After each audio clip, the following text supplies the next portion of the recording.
सबसे बड़ा धोखा हमारे सुंदरमणि के लोगों के साथ तब हुआ जब हमारी खानसूची काटी गई। शुभ प्रभात में सुबह के समाचार आए, उसमें सुंदरमणि का नाम था, लेकिन जब खानसूची बनने की बारी आई, जबकि सबसे पावरफुल रैंक और सबसे पावरफुल चेयर पर हमारे अध्यक्ष जी बैठे हुए थे और उनको सुंदरमणि के लोगों ने ही जिताया था, लेकिन जब सुंदरमणि का नाम काटा गया, हमारे लोगों में सख्त रोष है और लोग इतने परेशान हुए, हमको घर से निकलना मुश्किल कर दिया, क्योंकि हमने बताया हुआ था सुंदरमणि मर रही है। और हमको ऐसे लगा कि इस हालात में हम यहाँ काम करना, हमारे लोगों को काम करना बहुत कठिन होगा। और बहुत सी घटना है, बीडीसी के इलेक्शन हुए, अलग अलग लोगों को बता दिया गया, बीडीसी के इलेक्शन हुए, उनमें भी ऐसे राजनीति, ओछी राजनीति की गई, सस्ती लोकप्रियता हासिल करने के लिए किए गए, जिसको हम लोग नहीं पचा पाए। अब पीछे देखो, तो थोड़े दिन से ऐसा बवाल मचा हुआ, हर चैनल पर आ रहा है कि अध्यक्ष जी ने अपने घर में वो बनाया है, हाल बनाया है, 90 लाख रुपया दिया है। लोग प्रश्न कर रहे हैं हमसे, हमारे पास कोई जवाब नहीं है। हमारे पास यहाँ हमारे 3 लोग शहीद हुए हैं।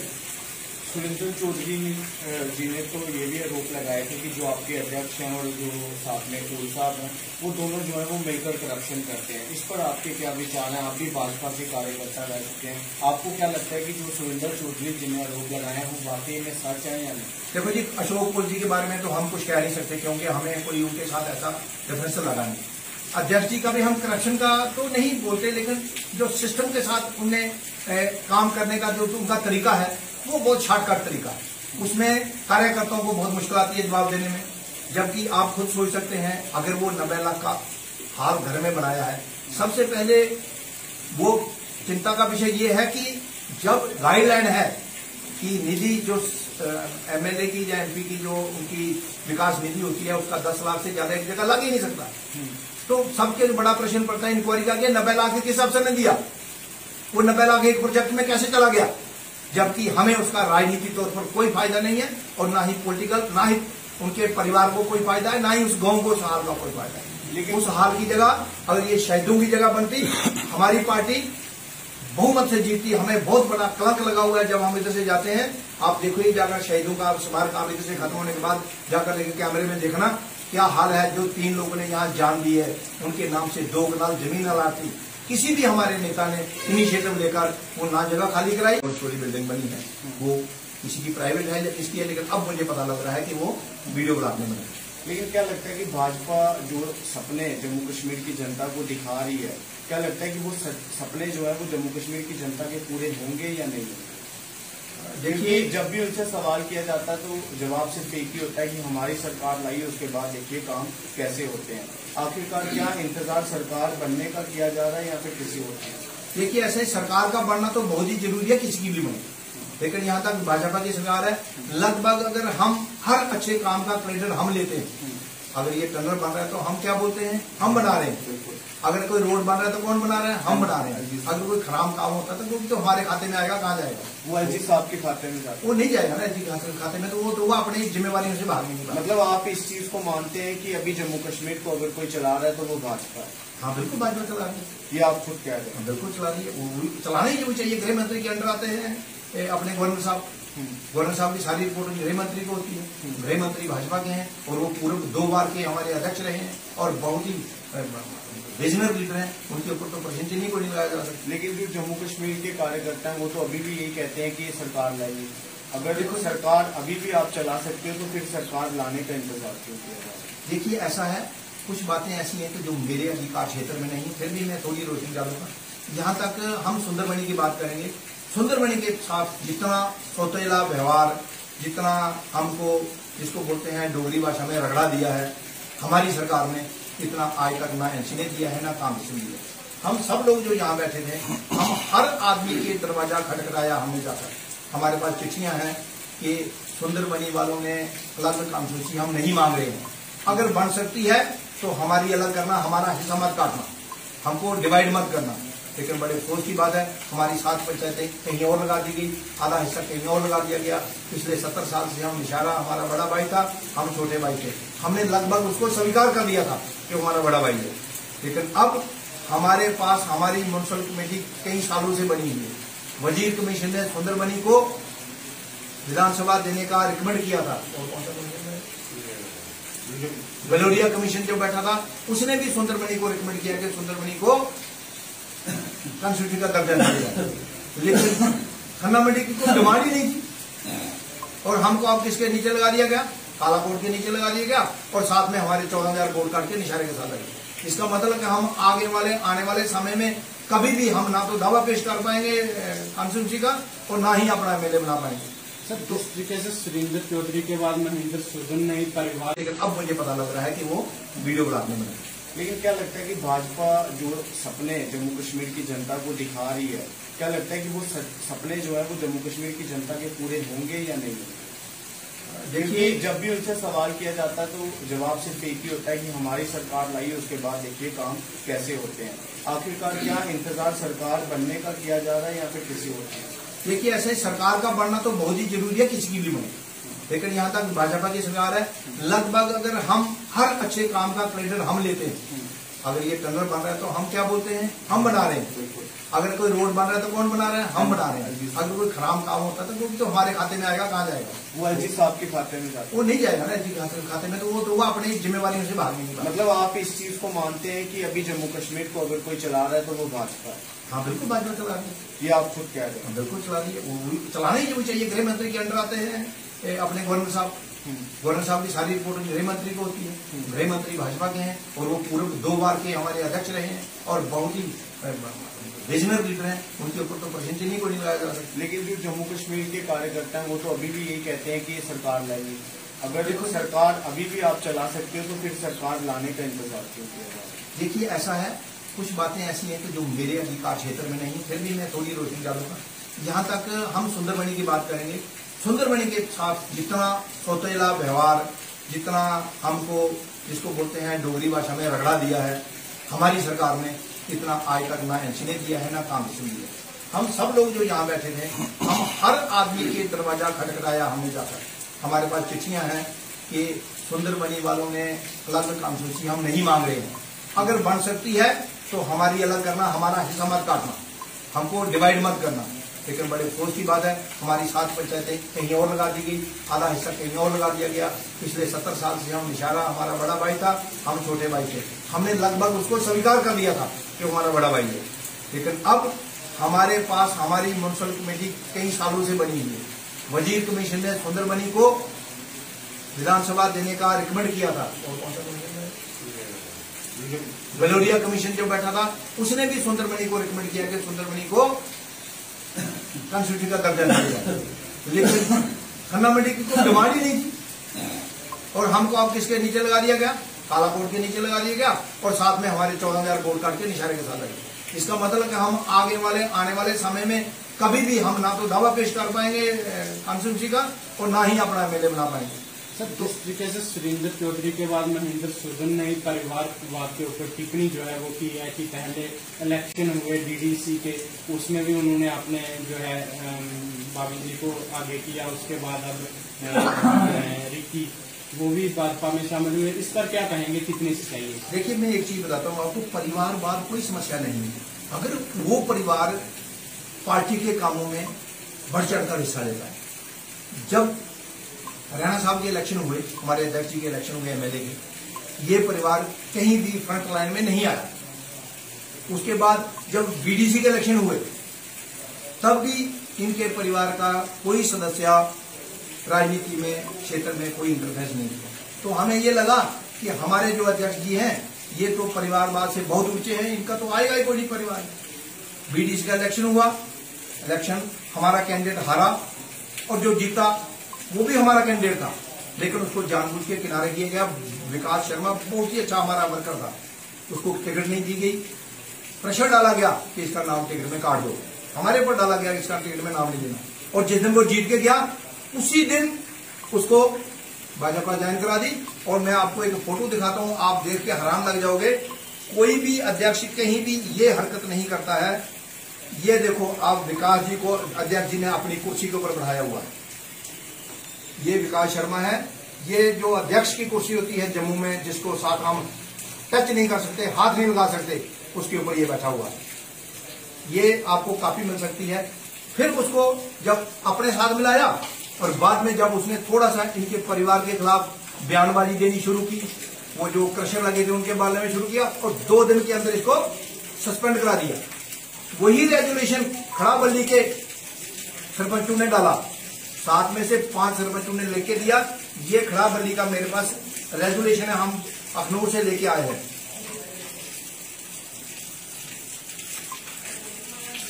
ये देखो, ये 5 सरपंचों ने साइन करके दिया, ये आज तक पेंडिंग है। ये यानी लंबेडी वाले पर 2 दिन के अंदर एक्शन हो गया। क्यों? कि उसमें परिवार को परेशानी हो रही थी।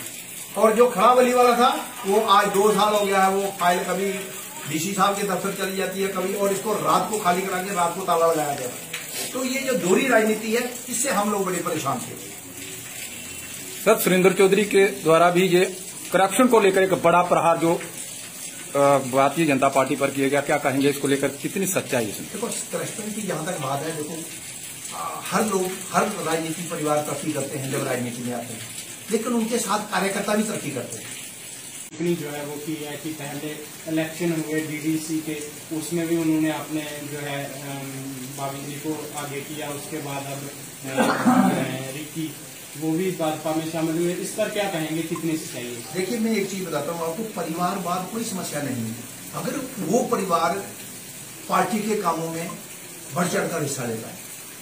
जब हरियाणा साहब के इलेक्शन हुए, हमारे अध्यक्ष जी के इलेक्शन हुए एमएलए के, ये परिवार कहीं भी फ्रंट लाइन में नहीं आया। उसके बाद जब बीडीसी के इलेक्शन हुए, तब भी इनके परिवार का कोई सदस्य राजनीति में, क्षेत्र में कोई इंटरफेरेंस नहीं किया। तो हमें ये लगा कि हमारे जो अध्यक्ष जी हैं, ये तो परिवारवाद से बहुत ऊंचे हैं, इनका तो आएगा ही कोई परिवार। बीडीसी का इलेक्शन हुआ, इलेक्शन हमारा कैंडिडेट हारा और जो जीता वो भी हमारा कैंडिडेट था, लेकिन उसको जानबूझ के किनारे किया गया। विकास शर्मा बहुत ही अच्छा हमारा वर्कर था, उसको टिकट नहीं दी गई। प्रेशर डाला गया कि इसका नाम टिकट में काट दो, हमारे ऊपर डाला गया कि इसका टिकट में नाम नहीं देना। और जिस दिन वो जीत के गया, उसी दिन उसको भाजपा ज्वाइन करा दी। और मैं आपको एक फोटो दिखाता हूं, आप देख के हैरान लग जाओगे। कोई भी अध्यक्ष कहीं भी ये हरकत नहीं करता है। ये देखो, आप विकास जी को अध्यक्ष जी ने अपनी कुर्सी के ऊपर बढ़ाया हुआ है। ये विकास शर्मा है। ये जो अध्यक्ष की कुर्सी होती है जम्मू में, जिसको साथ हम टच नहीं कर सकते, हाथ नहीं लगा सकते, उसके ऊपर ये बैठा हुआ है। ये आपको कापी मिल सकती है।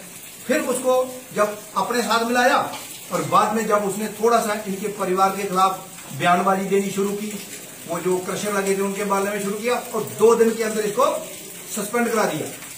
वही रेजुलेशन खड़ाबल्ली के सरपंचों ने डाला, 7 में से 5 सरपंचों ने लेके दिया। ये खड़ाबल्ली का मेरे पास रेजुलेशन है, हम अखनूर से लेके आए हैं।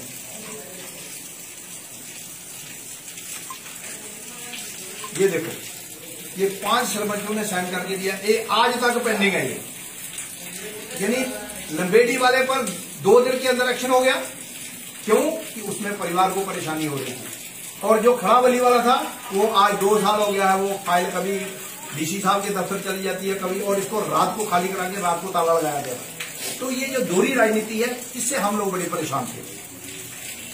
सर, सुरेंद्र चौधरी के द्वारा भी ये करप्शन को लेकर एक बड़ा प्रहार जो भारतीय जनता पार्टी पर किया गया, क्या कहेंगे इसको लेकर, कितनी सच्चाई है? देखो, करप्शन की जहां तक बात है, देखो हर लोग, हर राजनीतिक परिवार तरक्की करते हैं जब राजनीति में आते हैं, लेकिन उनके साथ कार्यकर्ता भी तरक्की करते हैं। ये तो प्रश्न चिन्ह का विषय है कि जो पीछे बैठे हैं, बहुत से लोग हैं जिनके पास ठेकेदारी का लाइसेंस है, एक भी आदमी तरक्की नहीं कर पाया। जबकि काम किसने किया, वहां तक पहुंचाने में इन लोगों ने किया। लेकिन जब तरक्की करने की बारी आई, ये लोग सबके सब पृष्ठभूमि में बहुत से ठेकेदार हैं जो आज तक रो रहे हैं, जिनके पैसे पेमेंट नहीं हो रही।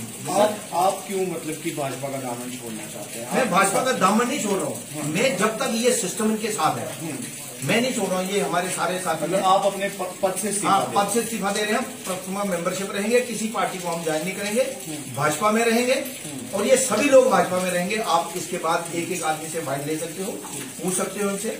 सर जी एक आखिरी सवाल है, नशा मुक्त भारत के अभियान कैंप भी लगाए जाते हैं, हर चीज होती है। आपने कोर्ट के अंदर भी देखा होगा, कल रात को एक वाइन शॉप खोली गई। आप कहते हैं कि भाजपा की इंडायरेक्टली सरकार है, तो आखिर ये वाइन शॉपें फिर कौन खोल रहा है, हेजिटेशन कौन खोल रहा है? लोगों को मारा जा रहा है, स्कूल के 5 मीटर पर दुकानें जो शराब की खुल रही हैं, और इसमें कुछ भाजपा के नेता भी हैं जिनके नाम पे दुकानें हैं। मैं बिल्कुल सहमत हूँ, ऐसा हुआ। मैं आपको एक वाक्य बताता हूँ। ये हमारे कैप्टन महेश जी हैं, बड़े बड़े कार्यकर्ता है हमारे, बहुत मेहनत किया, क्योंकि मैं उस टाइम कुछ भी नहीं था। ये हमारे इलेक्शन के इंचार्ज थे, मैं इनकी गाड़ी में घूमता था। ये पूरी रात इन लोगों ने काम किया है। ये एक आदमी को लेकर आए हमारे अध्यक्ष के पास, डाक बंगले में हम बैठे थे, मैं साफ करता हूँ। उसकी वाइन शॉप में कुछ टेक्निकल प्रॉब्लम होने की वजह से उसकी वाइन शॉप बंद हो गई। तो कैप्टन साहब ने मेरे को बोला, आप बोले मैं नहीं बोलूंगा, ये मांगते हुए है नहीं किसी की, तो आप बोले। इन्हें बोला साहब इसकी वाइन शॉप है, इसको 3 लाख रुपए का नुकसान हुआ, इसकी वाइन शॉप खोलने दो। उसने बोला कैप्टन साहब मेरा खून ले लो, निकालो सिरिंज, मेरा खून ले लो, मेरी किडनी ले लो, लेकिन मैं वाइन शॉप नहीं खोलने दूंगा। हमें आज सबसे बड़ा अफसोस कब आया, जितनी भी वाइन शॉपें खुली हैं उसमें जितनी भी इधर खुली हैं, मैंने उसका मैं प्रूफ नहीं दे सकता हूँ, क्योंकि मैं कोई अफसर तो हूँ, मुझे कोई डॉक्यूमेंट देगा नहीं। लेकिन ये एलिगेशन है कि जितनी भी वाइन शॉपें खुली हैं सब में इनके परिवार का हिस्सा है। और इनका भाई जो यहाँ SSD में, वो जब यहाँ रहता था, वो जो वाइन शॉप वाला बंदा उसी की गाड़ी में घूमता था, उसी के पास रहता था। तो वाइन शॉप अगर कार्यकर्ता खोले तो बहुत खराब। तो आपको क्या लगता है कि अभी भाजपा कार्यालय में क्या मनमानी चलती है? बिल्कुल मनमानी चलती है। किसकी चलती है आपको? देखो जी, किसकी चलती है? जो सबसे बड़ा होता है उसी की चलती है। घर में अगर बाप बड़ा है तो बाप की चलेगी। आप ये खुद सोचो कि हमारा जो कार्य पद्धति है, हम किस लिए आज परेशान हैं? हम तो बड़े अनुशासन वाले बंदे हैं, हम तो ऐसी बात करते नहीं है, लेकिन परेशान किस कारण होंगे?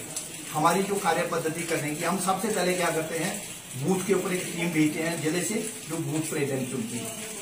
फिर बूथ प्रेसिडेंट सब पूछा ही नहीं किया, कोर कमेटी का कोई मतलब नहीं रहा क्या है। तो ये सब चीजें जो है लगी है, तो हम बड़े आहत हो गए। इसलिए हम बोल रहे हैं कि हम घर में बैठेंगे, अभी हम और किसी पार्टी में तो जाएंगे नहीं, लेकिन घर में बैठेंगे। हाँ, जब कहीं नेतृत्व परिवर्तन होगा, नई चीजें बढ़ेगी, अगर हमारी झूठ होगी तो हम जब तक। लेकिन कैप्टन साहब, अगर इस वक्त आपको देखिए, जो भाजपा की कमियां थी वो तो आपने सभी गिनवा दी, लेकिन अगर इस वक्त आपको अशोक पोल साहब या फिर भाजपा अध्यक्ष रविंद्र रैना जी देख रहे होंगे, क्या एक अपील जो है वो उनसे आप करना चाहेंगे? मैं उनसे एक ही अपील, परिवार के मुखिया हैं वो, तो मैं परिवार को मैं उनसे एक ही अपील करना चाहूंगा कि जो चीज प्रैक्टिकल नहीं हो सकती है उसके विषय में लोगों को नहीं बोलना चाहिए। अगर आप झूठा वायदा करेंगे, गलत चीज इंटरप्रेट करेंगे, उसके लिए आने वाले समय में, क्यों आजकल नेट का जमाना है, लोग ढूंढ के निकालते हैं। जैसे अध्यक्ष ने बोला कि मैं तनख्वाह नहीं लेता, सबसे पहले उन्होंने क्या बोला जब बने, बहुत बढ़िया लोक प्रतिनिधि के हिंदुस्तान का एकमात्र अध्यक्ष है, MLA है जो तनख्वाह नहीं लेता। लेकिन आज उस पर प्रश्न चिन्ह लग रहा है, मुझे नहीं पता कहां जाती है, लेकिन प्रश्न चिन्ह लग रहा है कि एक ट्रस्ट बनाया है और ट्रस्ट में बीजेपी का हमारा कोई आदमी नहीं हो सकता। इतना मैं गारंटी के साथ कह सकता हूँ। पूरे परिवार के लोग बैठे हैं ट्रस्ट में, वो पैसा कहां जाता है, क्या काम भलाई के हुए हैं, उसके विषय में पूछने का वो विषय है, उसको हम बोल नहीं सकते। आप खुद सोचो, बाला साहब ठाकरे कितना बड़ा नेता है, माला पहनता था, हाथ में बियर पीता, कोई ऑब्जेक्शन नहीं करता था, क्योंकि उसने अपनी छवि ऐसे बनाई थी। लेकिन अगर आपने छवि बनाई है बोड़े सन्यासी की, और ये चीजें आपके ऊपर इल्जाम लगते हैं, ये प्रश्न चिन्ह है, और इसमें कार्यकर्ताओं को जवाब देना बहुत मुश्किल लगता है, और कार्यकर्ता बहुत आहत होता है, बहुत परेशानी में पड़ता है। अगर आज जोगी जी पैंट कमीज पहनेंगे, दुनिया पैंट कमीज पहनती है, लेकिन अगर आज जोगी जी पैंट कमीज पहनेंगे तो मीडिया की पहली खबर बनेगी, क्योंकि उन्हें अपनी छवि ऐसी रखी है, तो छवि को बरकरार रखा है। हमारे अध्यक्ष ने जैसी उनकी छवि थी, हम बोलते हैं, हम उनको कहते थे कि हमारे पास एक ऐसा एसेट्स आया था जो दिल्ली में राजनीति करके योगी और मोदी जी के साथ का नेता बन सकता था, लेकिन कुछ ऐसे लोगों के चुंगल में फंस गए कि उन्होंने हमारा तो कोड़ा किया ही किया, अपना भी कर दिया। सर, क्या आप मानते हैं सुरेंद्र चौधरी के द्वारा भारतीय जनता पार्टी को छोड़ने के पश्चात जो भारतीय जनता पार्टी है ये बड़े संकट में आ सकती है, मानते हैं सर? देखो, ऐसा निशारा में तो संकट में आएगी। क्यों? हम वहां अपना BDC नहीं जिता पाए, हम वहां अपना DDC नहीं जिता पाए, हम अपना वहां कोई भी इलेक्शन हम सुरेंद्र चौधरी के सहयोग के बगैर नहीं जीत पाए। तो हम एमएलए जिताना मुझे नहीं लगता बहुत मुश्किल होगा। और सुरेंद्र चौधरी जी लोगों के साथ जुड़े हुए लीडर हैं हमारी पार्टी को। तो मैं तो बोलता हूँ एक अगर बूथ प्रेसिडेंट बूथ छोड़ता है हमारी पार्टी से निकलता है, हम उसको 2 साल 3 साल तक कवर नहीं कर सकते। ये तो बहुत बड़ी लीडर छोड़ रहे हैं, महेंद्र सिंह जैसे छोड़ रहे हैं, ये छोड़ रहे हैं, तो पार्टी को नुकसान तो होगा, इसमें सामने नजर आएगा। धन्यवाद। धन्यवाद।